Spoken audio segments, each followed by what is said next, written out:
Kamu pernah makan bakso yang kuahnya kental manis tapi anehnya bikin nagih terus? Berdoa saja itu bukan dari warung Wilujeng Tuang. Sebuah warung sederhana di pinggir jalan lintas provinsi yang selalu ramai pengunjung sejak sore hingga larut malam. Banyak yang bilang resep rahasia keluargalah yang membuat rasa kuah kaldu di sana begitu luar biasa. Sangat gurih, bertekstur kental, dan meninggalkan jejak rasa manis yang aneh di ujung lidah. Namun di balik kelezatan yang diagungkan ribuan pelanggannya, tersimpan sebuah rahasia gelap yang membuatku tidak akan pernah lagi menyentuh olahan daging seumur hidupku. Ini adalah kisahku, seorang mantan pekerja yang melihat langsung kengerian di dapur paling belakang. Setiap malam, pemandangan di warung itu selalu sama, dan selalu membuat bulu kudukku berdiri. Para pelanggan duduk berdesakan, mengunyah, dan menyeruput kuah bakso dengan tatapan mata kosong, namun penuh nafsu liar. Mereka seperti orang kesurupan yang belum makan berhari-hari. Keringat bercucuran dari dahi mereka, bercampur dengan uap panas dari mangkok yang mengepul. Sebagai tukang cuci piring, tugasku hanyalah membersihkan mangkok-mangkok kotor itu secepat mungkin. Aku selalu mencium aroma anyir yang tajam dari sisa kuah yang menempel, sebuah aroma yang tidak mirip dengan kaldu tulang sapi pada umumnya, melainkan bau karat dan tanah kuburan yang basah. Pekerjaanku sungguh menguras tenaga dan kewarasan. Dari jam 4 sore sampai jam 2 dini hari, tanganku tidak pernah kering. Mangkok demi mangkok berdatangan tiada henti. Semakin lama aku bekerja di sana, semakin aku merasakan kejanggalan yang mengerikan. Sisa kuah di mangkok ini sangat lengket, seperti darah tebal yang mulai mengering. Kadang aku menemukan helaian rambut hitam panjang berbau anyir, atau potongan kuku hitam di sela-sela sisa mie. Namun aku terpaksa memilih diam menelan ketakutanku, karena Pak Broto, sang pemilik warung, selalu memberikan upah harian yang secara tidak wajar sangat besar untuk menyambung hidupku di perantauan. Di bagian paling ujung dapur, terdapat satu lorong buntu yang mengarah pada sebuah pintu kayu tua berukir wajah raksasa bersaring. Pintu itu selalu digembok rapat dari luar. Pak Broto memberikan satu aturan mutlak sejak hari pertamaku bekerja. Jangan pernah mendekati, apalagi mencoba mengintip ke balik pintu itu dengan alasan apapun. Katanya, itu adalah gudang penyimpanan bumbu pusaka warisan leluhurnya yang sangat sakral. Tapi anehnya, setiap kali aku berdiri tidak jauh dari lorong itu, suhu udara mendadak turun drastis, membuat nafasku mengepulkan asap putih, dan sayup-sayup terdengar suara dengkuran kasar dari balik kayu lapuk tersebut. Menjelang tengah malam, saat pesanan sedang memuncak dan pengunjung semakin tidak terkendali, Pak Broto selalu menghilang dari meja kasir. Ia akan berjalan mengendap-endap menuju pintu kayu itu dengan membawa sebuah ember seng tertutup yang memancarkan bau amis luar biasa tajam. Aku pernah sesekali mencuri pandang saat ia membuka gemboknya. Begitu pintu terbuka sedikit, tercium aroma dupa bercampur kemenyan yang sangat menyengat menusuk hidung, mengalahkan aroma kaldu di dapur luar.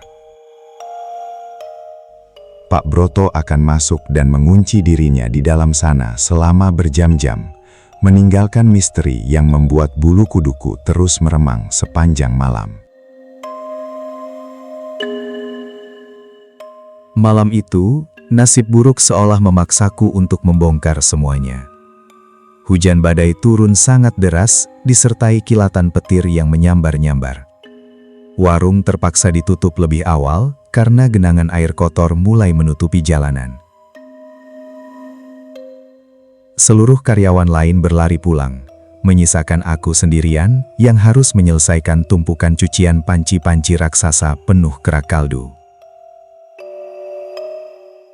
Suasana warung yang biasanya bising kini berubah sunyi senyap, bak kuburan. Hanya ada derai hujan bergemuruh di atap seng. Saat itulah, dalam keheningan malam yang pekat, aku menyadari satu hal yang sangat ganjil. Pak Broto belum keluar dari ruangan terkutuk itu sejak jam 10 tadi.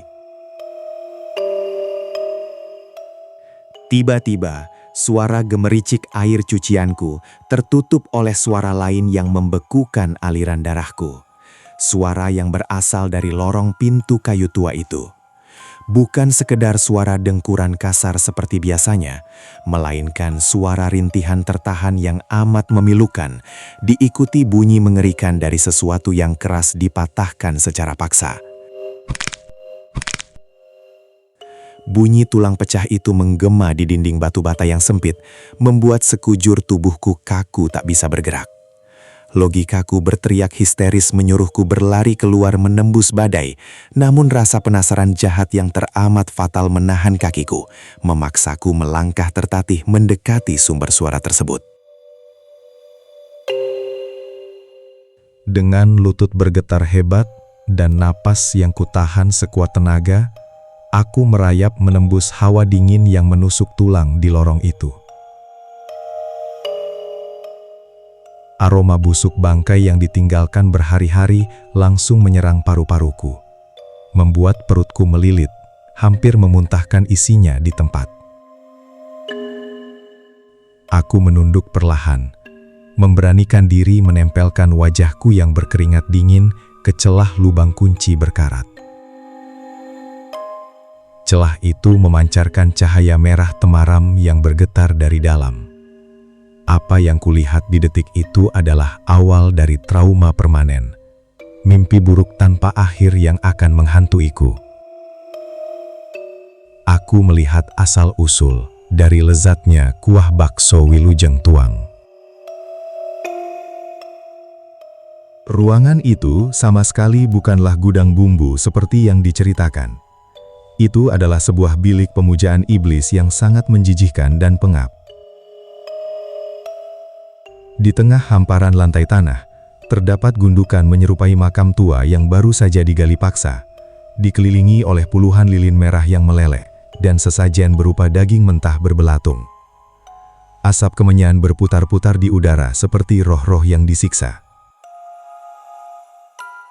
Di atas sebuah tungku dengan kobaran api yang anehnya berwarna hijau pucat, bertengger sebuah dandang tembaga hitam raksasa. Kuah kental di dalamnya mendidih bergejolak, memuntahkan uap tebal yang membawa bau anyir darah manusia. Di sudut ruangan itu, Pak Broto berdiri membelakangiku. Ia melantunkan rentetan mantra kuno dengan bahasa yang sama sekali tidak kumengerti.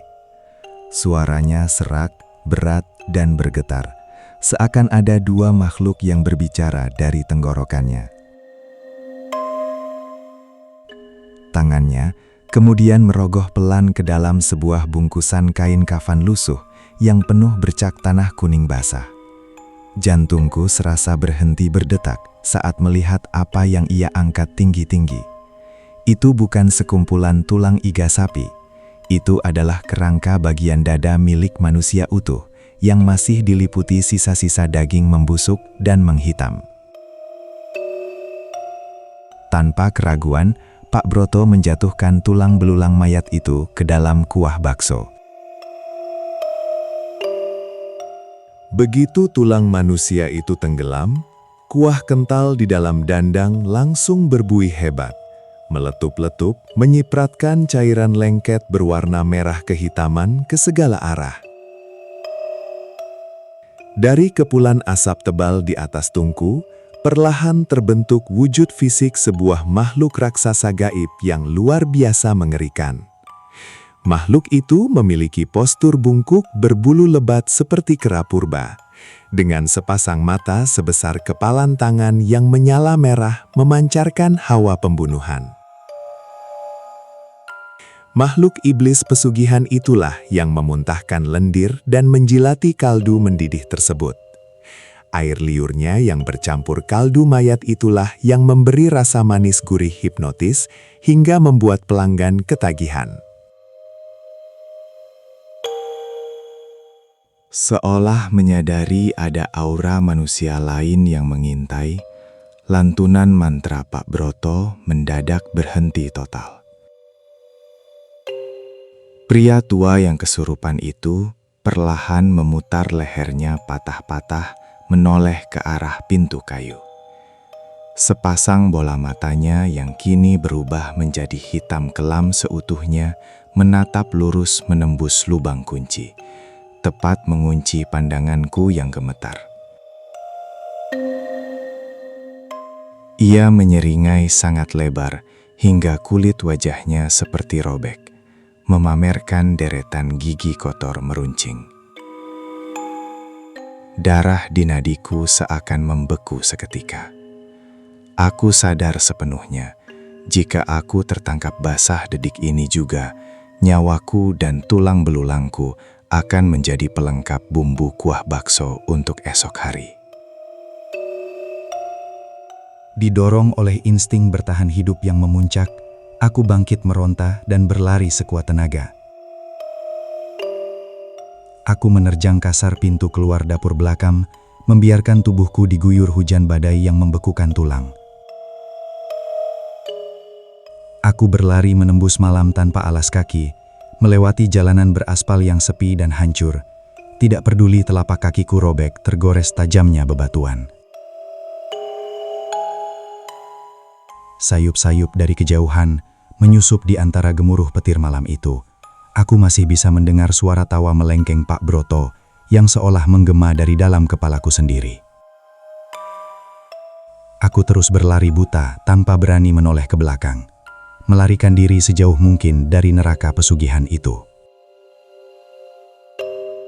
Sejak malam jahanam yang merampas kedamaianku itu, aku mengunci diri rapat-rapat di sebuah kamar kos kumuh di kota yang berbeda.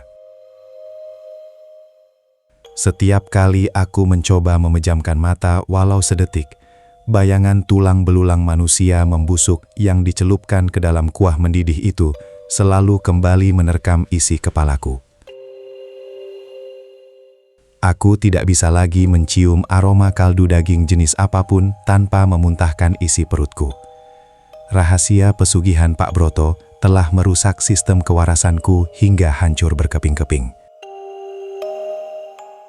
Mereka mengorbankan jasad-jasad tak bersalah menjadi tumbang, hanya demi tumpukan uang dan antrean panjang pelanggan yang rela mengantre demi semangkuk racun gaib. Jadi, kumohon dengarkan peringatanku ini. Pikirkanlah ribuan kali saat kamu berkunjung ke sebuah warung makan terpencil yang tidak wajar ramainya, namun memancarkan aura dingin yang membuat tengkukmu berat. Jika kuah bakso yang kamu seruput terasa terlalu kental, luar biasa gurih secara tidak masuk akal, dan meninggalkan jejak manis amis yang membuat tanganmu tidak bisa berhenti menyuap, letakkan sendokmu dan tinggalkan tempat itu detik itu juga. Karena pada akhirnya, kau tidak akan pernah tahu daging manusia siapa yang sedang direbus di dapur belakang, dan air liur iblis macam apa yang telah mencemari kuah di dalam mangkokmu itu.